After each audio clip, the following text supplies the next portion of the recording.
सीमा विवादों को निपटाने के लिए कोई ठोस प्रस्ताव नहीं होने के कारण भारत और चीन की सैन्य स्तरीय वार्ता जल्द ही लद्दाख क्षेत्र में वास्तविक नियंत्रण रेखा पर तनाव को कम करने के लिए अपनी 12वीं बैठक बुलाने जा रही है। गलवान घाटी में पिछले साल के गतिरोध के बाद दोनों पक्षों ने एक लाख सैनिकों को तैनात किया है, जहां दोनों पक्षों ने आमने सामने के सैनिकों को खो दिया था।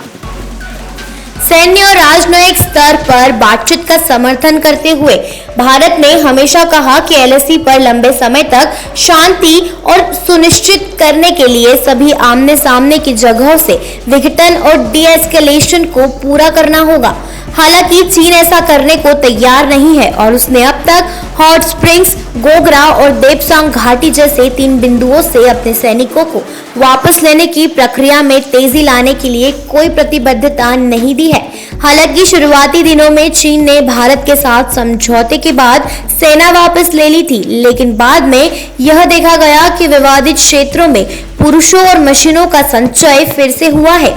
शीर्ष भारतीय रक्षा विशेषज्ञों ने कहा कि फरवरी के अंत में पैंगोंग त्सो के दक्षिण और उत्तरी किनारों से दोनों सेनाओं की वापसी के बाद से चीन द्वारा सैनिकों की संख्या कम नहीं हुई है।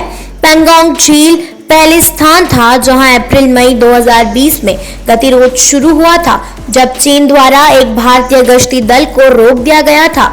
इससे दोनों पक्षों के बीच मारपीट हुई और दोनों पक्षों के कुछ सैनिक घायल हो गए। जल्द ही लद्दाख में हॉट स्प्रिंग्स और गोगरा सहित 1700 किलोमीटर लंबी एलएसी पर कई अन्य स्थानों पर परेशानी हुई। पूर्वी लद्दाख क्षेत्र की गलवान घाटी में पिछले साल 15 जून को खूनी संघर्ष हुआ था, जिसमें कमांडिंग ऑफिसर सहित 20 भारतीय जवान शहीद हो गए थे।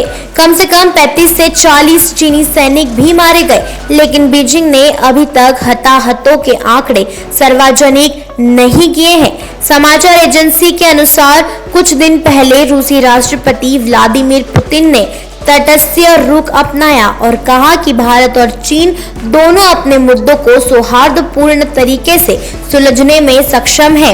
यह याद रखना चाहिए कि पुतिन पहले ही 2016 में चीन को S-400 मिसाइलों की आपूर्ति कर चुके हैं और भारत के साथ उसी मिसाइल की आपूर्ति के लिए 45,000 करोड़ से अधिक का समझौता किया है, जिसमें चीन सॉफ्टवेयर है। रूस ने डील वैल्यू का 25% लेने के बाद दिसंबर 2021 से भारत को आपूर्ति 5 साल की किश्तों में बढ़ा दी।